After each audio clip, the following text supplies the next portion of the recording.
I didn't realize I had already won the war the moment I signed the closing papers.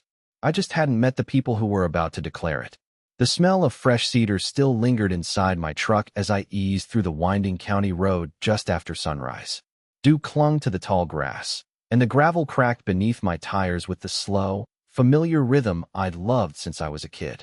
After 15 years designing transportation projects across Texas, I'd finally bought something no blueprint could ever replace. 3,600 acres of rolling hills, old ranchland, hardwood forests, and more than a dozen miles of private roads that stitched everything together like veins beneath the earth. My name is Callahan. I'm 38 years old, and every dollar I'd saved from 2 decades of engineering contracts went into this land. Most people looked at it and saw empty acreage. I saw history. I saw forgotten infrastructure. I saw possibilities hidden under faded survey stakes and weathered cattle gates. What I didn't see was the war waiting less than half a mile away. The first thing that caught my attention wasn't a building. It was a brand new stone entrance I didn't remember from the survey maps. Massive limestone columns stood beside the road, crowned with polished iron letters that read, Brookstone Ridge Estates. Beyond them stretched rows of expensive homes, identical rooftops glowing beneath the morning sun. Perfect lawns, white fences, decorative ponds. The kind of neighborhood where every mailbox looked like it belonged in the same catalog. I smiled to myself. Their subdivision bordered only a small section of my new property. We would probably never bother each other. That assumption lasted exactly 43 seconds. A white luxury SUV rolled directly into my path, forcing me to stop before reaching the old ranch gate marked on my deed. The driver's window lowered with mechanical precision. A woman in oversized sunglasses studied me as though she'd already decided I didn't belong. Her blonde hair looked untouched by the humid Texas morning, and the expensive perfume drifting through the open window somehow overpowered the smell of fresh-cut grass. "You must be lost," she said with a smile that never reached her eyes. I glanced behind me, then back toward the gate. "I don't think so. Construction traffic uses the south entrance." "I'm not construction." "Then residents enter through the security gate." I couldn't help smiling. "I'm not a resident." Her expression hardened. "Then this road isn't for you." For a moment, neither of us spoke. Wind rustled through the live oaks lining the fence, carrying the dry scent of dust and cedar across the hood of my truck. Somewhere farther down the valley, I heard the distant rumble of a tractor. Peaceful sounds, ordinary sounds. They somehow made the tension feel even sharper. I reached into the passenger seat, picked up the thick folder containing my closing documents, and rested it casually on the center console. "I actually just bought the ranch beyond this gate." She gave a quiet laugh. "No, you didn't." "I'm pretty sure I did." She leaned farther toward the window, lowering her voice like someone explaining basic arithmetic to a child.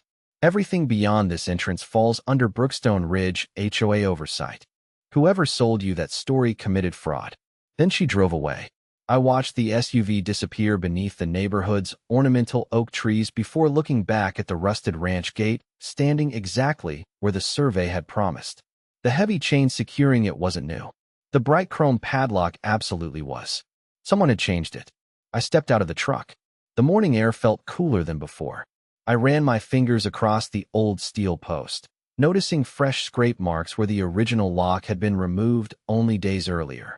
A small metal sign hung beside it. "Private HOA access only. Unauthorized entry prohibited." I stared at the words longer than I probably should have. They weren't just wrong. They were impossible. Because according to every title report, every county plat, every survey marker I'd spent weeks reviewing before wiring 8 figures into escrow, that road wasn't theirs. Neither was the gate. Neither was the fence. Neither, as it turned out, was a single legal route leading into their beautiful neighborhood. They just didn't know it yet. And neither did the hundreds of families who would soon discover their entire community depended on roads owned by the stranger they'd just told to leave. Most people inherit family land. I inherited an obsession with maps. My grandfather used to spread faded county plats across our kitchen table every Sunday afternoon, weighing the corners down with old horseshoes so the Texas wind blowing through the screen door couldn't steal them.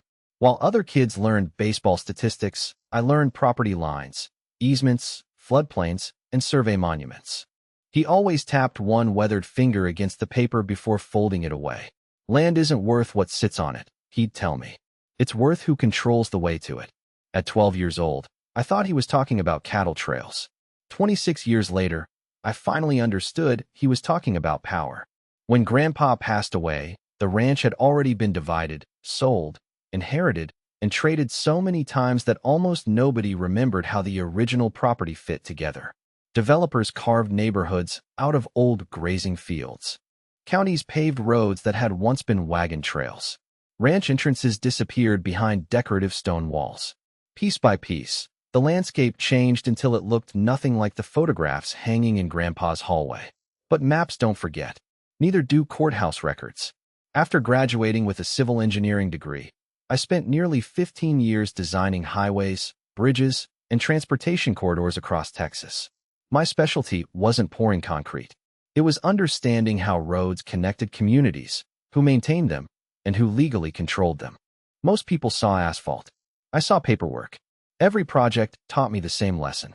Roads don't exist because someone drives on them. They exist because somewhere, decades earlier, someone signed a document saying they could. The money was good. Better than good, actually. Long weeks on construction sites, endless engineering reports, and consulting contracts slowly built a savings account that looked impossible compared to the paycheck my grandfather had earned raising cattle. While my coworkers bought vacation homes and luxury boats, I bought something less exciting: information. Old survey maps, historic aerial photographs, mineral records, county archives. Every forgotten document I could legally obtain became another piece of a puzzle stretching across thousands of acres. That's how I found the Hawthorne Ranch. 3,600 acres. Most investors ignored it because it wasn't one perfect block of land. It was scattered parcels connected by old ranch roads, creek crossings, and easements dating back more than 70 years. To developers, it looked messy. To me, it looked like someone had accidentally dropped the missing pieces of Grandpa's map into my lap. The negotiations lasted 8 months. Environmental inspections, boundary surveys, water rights verification, title insurance, more legal reviews than I cared to count. I probably walked 20 miles across those hills before signing the final documents. The scent of cedar followed me almost everywhere. Wildflowers covered the open fields every spring, while limestone ridges overlooked valleys where cattle still grazed beneath giant live oaks. Every mile I explored made me more certain I wasn't buying land simply to own it. I was preserving something that modern development had almost erased. Closing day arrived on a quiet Thursday morning. The attorney slid the final stack of papers across the polished conference table. "Congratulations, Mr. Callahan," he said with a smile. "You're officially one of the largest private landowners in this county." I laughed. "I'm just the newest caretaker." That afternoon, I drove the perimeter alone. No radio, no phone calls, only the hum of the tires and the crunch of gravel beneath the truck. Every few hundred yards, I'd stop beside another weathered gate, another faded fence line, another forgotten road disappearing into the trees. I photographed each one, making notes like the engineer I'd always been. Road condition, drainage, fence integrity, bridge decking, access points. One detail kept catching my attention. Every route eventually connected, not to the subdivision, not to the county highway, to my property. At the time, I assumed it was just an interesting piece of local history left behind by the old ranching families. I had no idea those forgotten roads were about to become the single most valuable asset I owned. Because somewhere beyond the hills, behind perfectly manicured lawns and million-dollar homes, someone had already decided those roads belonged to the HOA. And they were preparing to defend that mistake with everything they had. Some people mistake confidence for authority. Victoria Hayes had been making that mistake for nearly a decade. I met her properly 3 days after finding the new lock on my gate. The invitation arrived inside a cream-colored envelope tucked beneath the windshield wiper of my truck while I was photographing culverts along the western property line. Thick embossed lettering announced a mandatory Brookstone Ridge HOA board meeting. Attendance required. The smell of fresh printer ink still clung to the paper, as if someone had rushed to deliver it before I could disappear back into my hills. I almost laughed. Mandatory? I didn't even live inside the subdivision. Curiosity got the better of me. The clubhouse looked exactly like every upscale HOA meeting room I'd ever seen, while consulting on suburban infrastructure projects. Polished hardwood floors, leather chairs, framed photographs of community events where everyone seemed professionally happy. The faint aroma of expensive coffee mixed with lemon furniture polish floated through the room. Around 30 homeowners chatted quietly until I walked in. Their conversations slowed. Heads turned. The room became just a little too quiet. Victoria stood near the front beside a projector screen. She was in her early 50s, impeccably dressed, with the posture of someone accustomed to winning arguments before they even started. Every movement seemed rehearsed. Even her smile felt professionally engineered. "Mr. Callahan," she said warmly, extending a perfectly manicured hand. "Thank you for joining us." I shook it. I was curious. "I'm sure you are." The meeting began with landscaping budgets, security updates, and swimming pool maintenance. I realized after 15 minutes that none of it involved me. Then the projector changed. A satellite map filled the screen. My land, outlined in bright red. Victoria clicked a remote. "As everyone knows," she began, "recent ownership changes have created uncertainty around the Northern Access Corridor." Northern Access Corridor. That was an interesting way of describing my ranch. She continued, "Our board has already taken proactive measures to ensure uninterrupted community access regardless of private ownership." A few homeowners nodded approvingly. Someone actually applauded. I leaned back without saying a word. Engineers learn early that silence makes people reveal more than questions ever do. Victoria pointed toward one of the roads crossing my property. "This entrance has served Brookstone Ridge residents for years. Functionally, it belongs to the community. Functionally, not legally. Functionally." There was a difference almost nobody in that room seemed to appreciate. She switched slides again. A digital rendering appeared showing decorative gates, security cameras, visitor kiosks, and widened pavement extending directly across my property. "We've already approved Phase 2 improvements." Approved. Interesting choice of words. No one had asked me. No one had contacted me. No one had negotiated anything. They had simply voted. One homeowner raised his hand. "What if the new owner objects?" Victoria smiled without hesitation. "Our attorneys are very confident." Confident. Not correct. Just confident. Another resident laughed. "He'll sell eventually." Several people chuckled. Victoria didn't stop them. Instead, she folded her hands together and looked directly at me. "We've handled situations like this before." There it was. Not a misunderstanding. Not confusion. A strategy. She believed pressure always produced cooperation. I finally spoke. "I'm curious." The room turned toward me. "Has anyone here actually reviewed the recorded deeds for those roads?" Silence. Victoria answered first. "Our legal team has handled everything." "I didn't ask about your legal team." Another pause. "I asked whether anyone has personally reviewed the recorded deeds." Nobody answered. One elderly homeowner frowned slightly. A younger couple exchanged uncertain glances. Victoria's smile became thinner. "Ownership can be complicated." "No," I replied calmly. "Surveying is complicated. Ownership is paperwork." The room grew noticeably colder despite the air conditioning humming overhead. Victoria stepped closer. "You've owned this property less than a week, Mr. Callahan." "That's true. We've managed this community for 9 years." "I'm aware. So perhaps you should allow experienced people to explain how things work around here." There it was again. Authority, not evidence. Experience, not documentation. I simply nodded. "I appreciate the advice." I thanked everyone for their time and walked out before anyone could stop me. Outside, the late afternoon breeze carried the smell of cut grass across the parking lot. I stood beside my truck for a long moment, watching residents leave the clubhouse smiling, laughing, completely convinced their board had everything under control. None of them looked worried. None of them knew they had just watched their HOA approve construction plans on land it didn't own. And the most dangerous part wasn't Victoria's arrogance. It was that hundreds of decent families trusted her enough to build their future on it. The campaign against me didn't begin with lawsuits. It began with small inconveniences designed to look accidental. That's how experienced bullies operate. They don't throw the first punch. They make you question whether anyone is throwing one at all. On Monday morning, I drove to the eastern boundary to inspect an old concrete culvert that crossed one of the ranch roads. The July sun had barely climbed above the trees, and the air already carried that familiar mix of warm cedar, dry limestone, and damp soil rising from the creek below. Halfway there, I rounded a bend and hit the brakes. A bright orange barricade stretched across the road. Road closed. Authorized Brookstone Ridge vehicles only. I stepped out of the truck and walked closer. The aluminum frame still had manufacturer stickers attached to the back. Someone had installed it within the last 24 hours. Fresh tire tracks surrounded the barricade, and boot prints led toward the subdivision. There wasn't a single county marking on it. No public works logo. No contractor identification. Just a portable barrier standing in the middle of my road as though it had every right to be there. I photographed everything before moving it onto the shoulder. By lunchtime, it was back. This time, 2 private security guards stood beside it. Dark uniforms.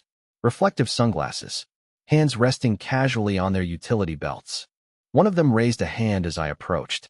"Sir, this road is temporarily restricted." "According to who?" "The Homeowners Association."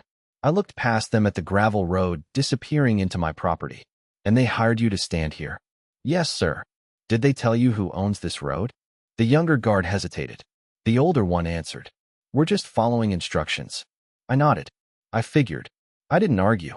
I didn't raise my voice. I simply turned around, drove away, and added 2 more photographs to the growing folder on my passenger seat. By Wednesday, things escalated. A landscaping company had planted decorative shrubs along one of the intersections where my ranch road met the subdivision entrance. Fresh mulch covered the ground. Stone edging framed flower beds that hadn't existed 3 days earlier. The workers were pleasant enough. "Morning," one of them called. "Morning. You with the HOA?" "No." He pointed toward the newly installed irrigation lines. "They told us this whole corner belongs to the neighborhood." I looked down. The irrigation trench cut straight across a survey monument that had been in place since the early 1980s. The iron pin was bent almost flat. I felt something tighten in my chest. Not anger. Disappointment.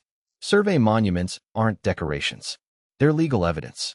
Someone had buried evidence beneath decorative flowers because they assumed nobody would notice. Unfortunately for them, I noticed things like that. Thursday brought certified mail. 3 envelopes waited inside my mailbox. The first accused me of unauthorized interference with HOA property after I moved the barricade. The second demanded reimbursement for damaged landscaping, even though I had never driven across it. The third warned that continued trespassing inside Brookstone Ridge infrastructure could result in additional legal action. I spread the letters across my kitchen table beside copies of my deeds. Paper against paper. Claims against facts. The contrast almost made me smile. Every accusation depended on one assumption. That repetition eventually becomes truth. Friday afternoon, I returned to the main entrance. Construction crews were unloading pallets of stone. A crane lifted steel beams into place where the decorative entrance would soon become a permanent security gate. Concrete forms outlined new traffic islands. PVC conduit disappeared beneath freshly excavated trenches. Hundreds of thousands of dollars worth of improvements were beginning to take shape. I watched from inside my truck for nearly an hour. No one recognized me. No one questioned why I was there. They were too busy building. An engineer learns to calculate costs without reaching for a calculator. The gate, the utilities, the retaining walls, the electrical service, the cameras, the access control system. Every passing minute increased the amount of money being poured into land the HOA had never legally acquired. I could have walked over and stopped the project. I could have shown the foreman my deed. I could have called the county before the first truck unloaded. Instead, I started the engine and quietly drove away. Because for the first time since meeting Victoria Hayes, I understood her strategy completely. She believed pressure would force me into making a mistake. So I decided to do something much more dangerous. I was going to let her finish. Sometimes the strongest move in a legal battle isn't stopping someone from crossing the line. It's allowing them to cross it so completely that, when the evidence is finally laid out in court, there's no argument left to make. The first real setback didn't come from the HOA. It came from the people I expected to know better. If you've ever spent years believing the truth speaks for itself, sooner or later you discover an uncomfortable reality. Truth still needs someone willing to listen. I started with the county planning office. The building smelled exactly the way government offices always do. Old paper, industrial carpet, burnt coffee, and air conditioning that never quite reached the corners. A clerk accepted copies of my survey, my deed, and photographs of the unauthorized construction without much expression. "We'll review everything," she said politely. "How long?" She glanced at her monitor. 30 to 60 business days. I almost laughed. By then, Brookstone Ridge would probably have finished the entire entrance project. Outside, the afternoon heat rolled off the pavement in shimmering waves. I sat inside my truck for a minute with the folder resting on the steering wheel. 30 to 60 days. Victoria could accomplish a lot in 60 days. So could I? My next stop was a local attorney recommended by a title company. His office overlooked the courthouse square, and framed photographs of successful verdicts covered nearly every wall.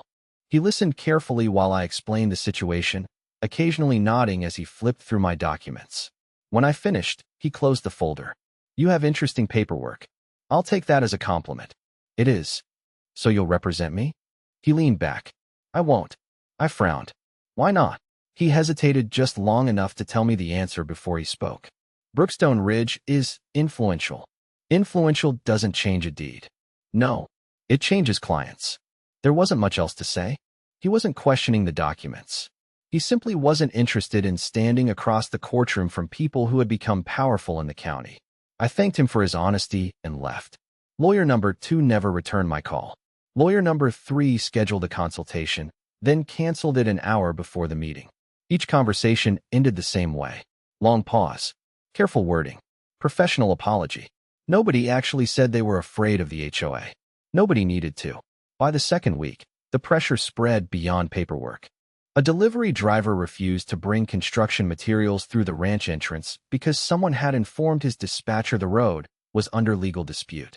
A fuel supplier postponed a scheduled delivery. Even a local fencing contractor quietly admitted that he had been encouraged not to accept work on my property until ownership questions were resolved. Ownership questions. It was remarkable how quickly a false statement could become accepted vocabulary. One evening, I stopped at the only diner within 20 miles of the ranch. The smell of grilled onions and fresh coffee filled the room as ceiling fans turned lazily overhead. Conversations softened when I walked in. Not stopped. Softened. People looked away just a little too quickly. The waitress recognized me from my previous visit. She set down a cup of coffee and lowered her voice. "You probably shouldn't take it personally." "Take what personally?" She glanced toward a booth near the window. "They've been telling folks you're trying to shut down access to the whole neighborhood." I blinked. "I've never said that." "I know, but not everyone does." That sentence stayed with me all the way back to the ranch. Rumors travel faster than survey records.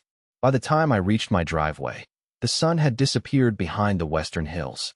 Crickets had begun their evening chorus, and warm wind moved through the cedar trees with a slow whispering sound that always reminded me of my grandfather's ranch. I parked beside the old equipment barn and sat there in the growing darkness. For the first time since buying the property, I wondered if I had underestimated how isolated one person could become. The paperwork was on my side. The law appeared to be on my side. Yet almost everyone around me believed the opposite. That night, I unlocked an old filing cabinet I'd inherited with the ranch. Inside were decades of weathered folders, yellow survey notes, handwritten maintenance logs, and rolled maps tied together with faded cotton string. I wasn't looking for hope anymore. I was looking for certainty. Because if I was going to stand alone against an HOA convinced it owned my roads, I needed something stronger than confidence. I needed the one piece of evidence no amount of influence, money, or intimidation could explain away. Old paper has a smell you never forget. Dust, dry leather, cedar, and time. As I pulled open the bottom drawer of the rusted filing cabinet inside the equipment barn, that scent hit me like a memory I hadn't visited in years. My grandfather used to joke that every important secret in Texas eventually ended up inside a courthouse or an old ranch file. Looking at the stacks of weathered folders in front of me, I started wondering if he had known something I didn't. The barn was quiet except for the slow ticking of rain against the metal roof. A summer storm had rolled across the hills after sunset, cooling the air just enough that I left the doors open. Wind drifted through the building. Rustling yellow survey notes spread across the workbench. Most of the folders contained exactly what I expected. Livestock records, fence repairs, water well maintenance, old tax receipts. Nothing that could stop an HOA determined to rewrite history. Then I noticed one tube that didn't belong. Unlike the others, it wasn't cardboard. It was a faded blue drafting case with brass caps on both ends. Someone had written one word across the side decades earlier. Master. I unscrewed the cap carefully. Inside was a linen survey map. Not paper. Linen. The kind surveyors used before modern archival materials became common. When I rolled it across the table, the edges curled upward as though the map had been waiting years to breathe again. I froze. Every ranch parcel appeared exactly as it had existed more than 70 years earlier. Creeks, fence lines, elevation marks, windmills. Even individual oak trees were sketched in remarkable detail. Running across the center of the map were thick black lines labeled simply Private Access Road. Plural, not road. Roads. I leaned closer. Each one connected directly to what would eventually become Brookstone Ridge. Every entrance, every maintenance lane, every emergency access point, every utility corridor. They all originated inside the original Hawthorne Ranch. Mine. A folded envelope had been tucked beneath the map. The seal had already broken with age. Inside were 3 certified copies of recorded agreements. One dated 1968, another from 1974, the last recorded in 1981. None transferred ownership. They granted permission, limited access, revocable easements, maintenance obligations. Nothing more. The distinction seemed almost invisible to anyone outside real estate law. To an engineer, it changed everything. An easement isn't ownership. It's permission. Permission has conditions. And every one of those conditions had been written in precise legal language. I spent nearly 4 hours comparing the agreements against my modern title reports. Every legal description matched. Every monument aligned. Every survey coordinate pointed to exactly the same conclusion. Somewhere along the way, people had stopped reading the original documents. They simply assumed decades of uninterrupted use had magically converted permission into ownership. It hadn't. Around midnight, I drove back to the eastern entrance. Rainwater still dripped from cedar branches, and the gravel shimmered beneath the truck's headlights. I parked beside the newly installed security gate and walked toward one of the decorative stone columns. Hidden behind fresh landscaping, almost completely buried beneath mulch, stood an iron survey monument. The landscaping crew had covered it. They hadn't removed it. I brushed away wet bark with my boot. The brass survey cap reflected my flashlight. The engraved coordinates matched the linen map exactly. I smiled for the first time in weeks. Not because I had found something new. Because I had confirmed something old. Victoria Hayes wasn't protecting community property. She was standing on evidence she didn't know existed. The next morning, I called a licensed surveyor from 2 counties away, someone with no ties to Brookstone Ridge, no local political favors to protect, and no reason to care who won. I need a full boundary verification, I told him. When? As soon as possible. He laughed softly. Sounds urgent. It is. By the time we ended the call, I wasn't thinking about lawsuits anymore. I wasn't thinking about rumors, barricades, or intimidating board meetings. I was thinking about timing. Victoria believed she was building leverage. In reality, she had spent thousands of dollars improving roads she didn't own, installing security equipment on property she couldn't legally control, and documenting every step with invoices, permits, contractor schedules, and board meeting minutes. She thought those records would protect her. I realized they were about to become the strongest evidence I could possibly ask for. Sometimes justice doesn't arrive with a dramatic revelation. Sometimes it arrives folded inside a forgotten blue drafting case, waiting patiently for someone willing to read every line. The survey crew arrived just after sunrise, and they looked exactly the way I hoped they would. No flashy trucks. No company logos the locals would recognize. Just 2 white pickups coated in highway dust, orange safety vests, tripods, GPS receivers, and a level of quiet professionalism that comes from spending decades letting measurements speak louder than opinions. The morning air carried the smell of wet cedar from the storm the night before. Fog still clung to the low valleys, and birds were only beginning to break the silence. I met the lead surveyor, Daniel Mercer, beside the old ranch gate. "You Ethan?" he asked. "That's me." He unfolded a laminated copy of the legal description I'd emailed him. "I don't care who's right," he said. "I care where the monuments are." I smiled. "That's exactly why I called you." For the next 3 days, We walked nearly every mile of the property. The work was slow, methodical. Every existing monument had to be verified, every coordinate checked, every deed description compared against the original plats. Daniel never speculated. He never guessed. Whenever someone asked a question, his answer was always the same. We'll let the evidence decide. By the afternoon of the second day, the evidence was becoming impossible to ignore. Every boundary closed perfectly. Every legal description matched. Every access road that entered Brookstone Ridge crossed land titled to Hawthorne Ranch before reaching the subdivision. Nothing had been misplaced. Nothing had been lost. The paperwork had been right all along. Only the assumptions had changed. Late that afternoon, we were setting equipment beside the newly constructed security gate when a black SUV rolled to a stop less than 20 feet away. Victoria Hayes stepped out. 2 board members followed her. Neither looked happy. "What exactly is happening here?" she demanded. Daniel looked up from his instrument. "Licensed boundary verification. You can't perform work inside our entrance." He glanced at me before calmly answering. "We're standing where my client instructed us to stand. This is HOA property." Daniel didn't argue. Instead, he pointed toward the brass survey monument we had uncovered beneath the landscaping. "That marker has been recorded with the county for decades." Victoria folded her arms. "Our attorneys disagree." Daniel shrugged. "My equipment doesn't measure opinions." For the first time since I'd met her, Victoria didn't have an immediate response. Instead, she turned toward me. "This isn't over." "I know," I replied. "It hasn't even started." She climbed back into the SUV without another word. As the vehicle disappeared through the unfinished gate, Daniel quietly chuckled. "I've surveyed for 31 years, he said. "I've learned one thing." "What's that?"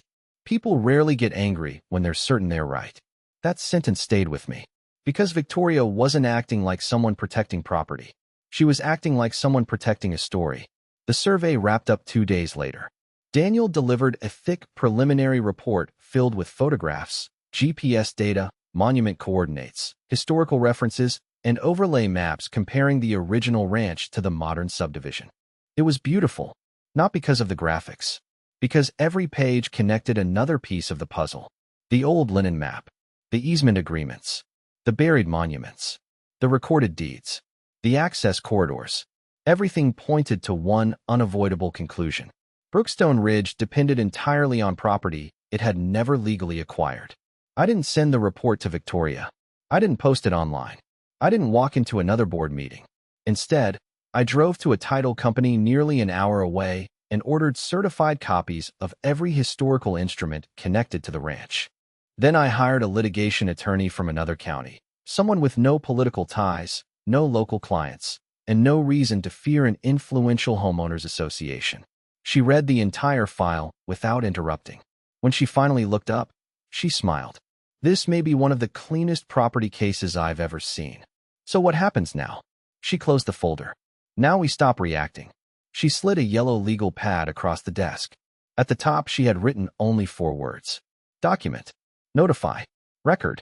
Wait. No dramatic confrontation. No threats. No emotional speeches. Just procedure. Over the next week, certified notices were mailed. Boundary affidavits were recorded. Survey reports were filed. Every step created another public record. Every document quietly strengthened the foundation beneath what was coming. Victoria believed the battle would be fought at the subdivision entrance. She couldn't have been more mistaken. The real battlefield had already shifted to county records, survey archives, and court filings, places where confidence carried no weight. Influence expired at the door, and every inch of land belonged only to the person whose name appeared on the deed. The first sign that everything had changed wasn't a phone call from my attorney. It was silence. For nearly 3 weeks, my mailbox had been overflowing with warning letters, certified notices, and demands from Brookstone Ridge. Then, overnight, they stopped. No new threats. No fresh accusations. Nothing. In legal disputes, silence usually means someone has finally started reading the documents they should have read from the beginning. The survey affidavit was officially recorded with the county. The historical easement agreements became part of the litigation file. Every affidavit, every monument verification, every certified deed quietly stacked on top of the last until the record told one consistent story. Now it was time for the next step.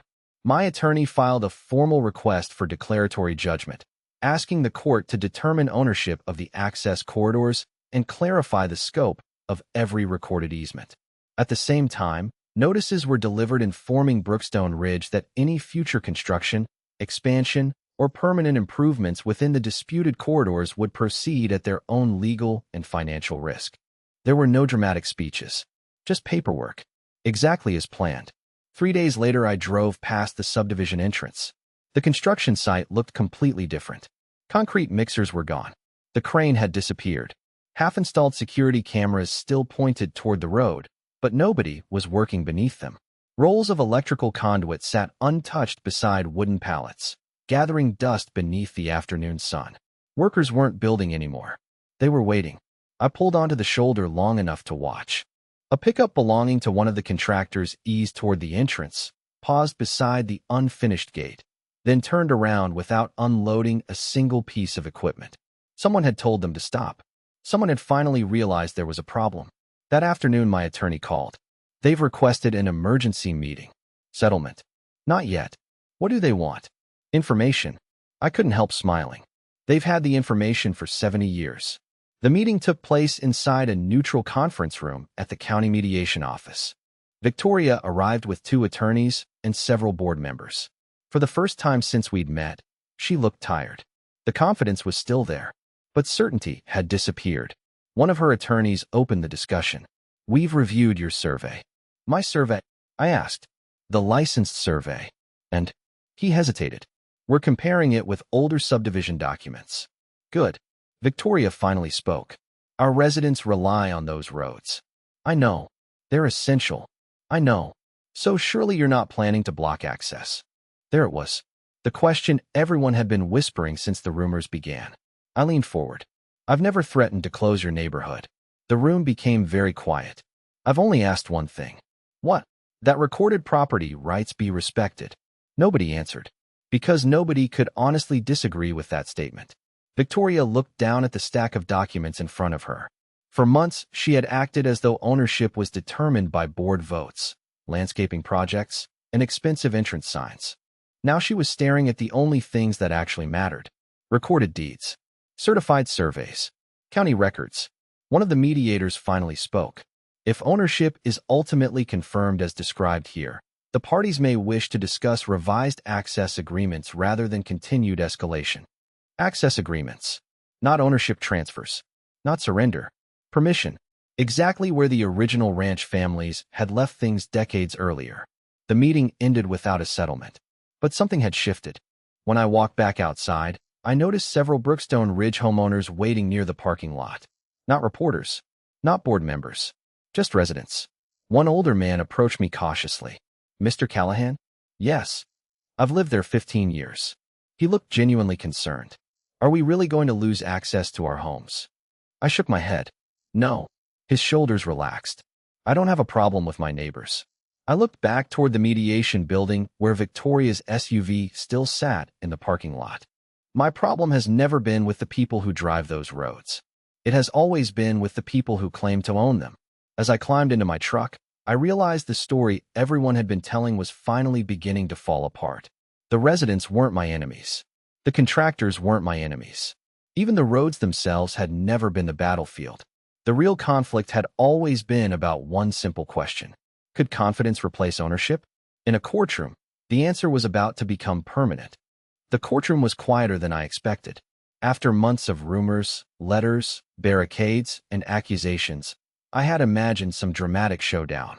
Instead, all I heard was the steady hum of the air conditioning and the soft turning of paper as exhibits were passed from one table to another. Justice, I realized, rarely arrives with applause. It usually arrives one document at a time. Victoria Hay sat across the room beside her attorneys.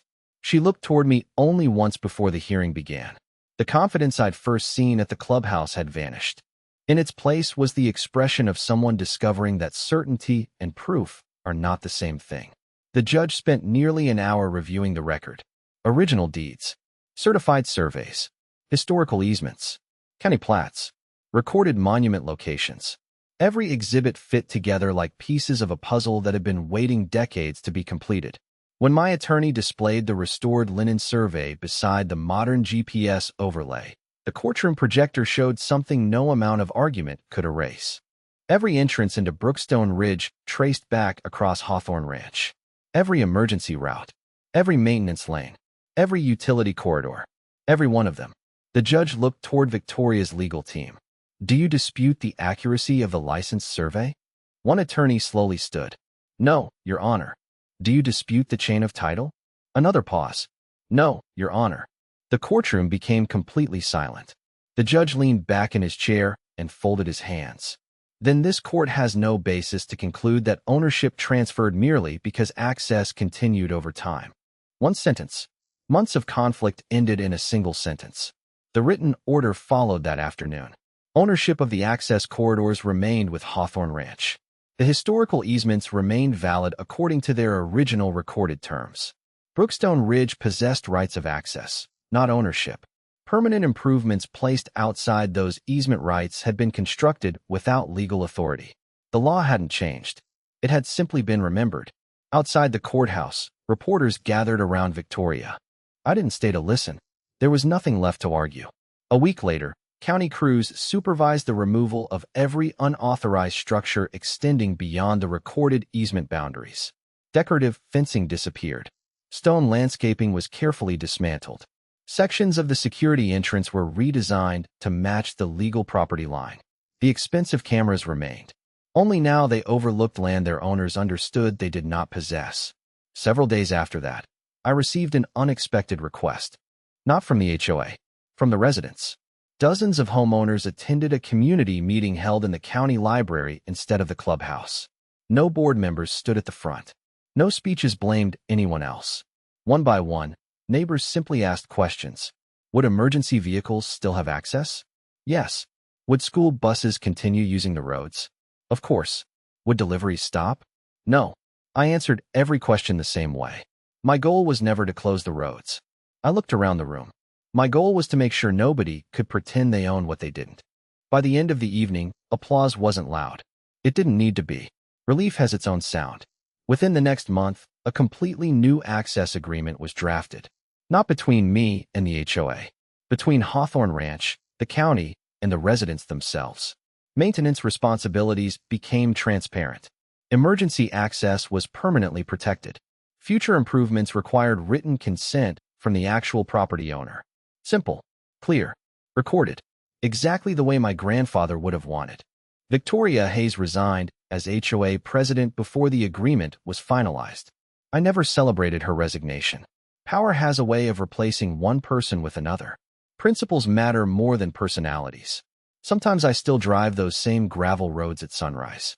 The cedar smells exactly the way it did on the morning I first arrived. The old brass survey monument still stands beside the entrance, no longer buried beneath decorative mulch. Most people pass it without noticing. I never do, because that little piece of metal reminds me of something worth remembering. People can build impressive gates. They can install cameras, write rules, hire lawyers, and tell convincing stories. But none of those things change a recorded deed. The day I bought 3,600 acres, I unknowingly inherited every road leading into Brookstone Ridge. The HOA declared war believing they controlled the entrance. They never realized they had been traveling across my land from the very beginning. And in the end, the road stayed open. The neighbors kept coming home. And the only thing that truly changed was that the truth finally occupied the place where assumptions had lived for far too long. Justice isn't loud. It's patient. It's documented. And eventually, it always finds its way home.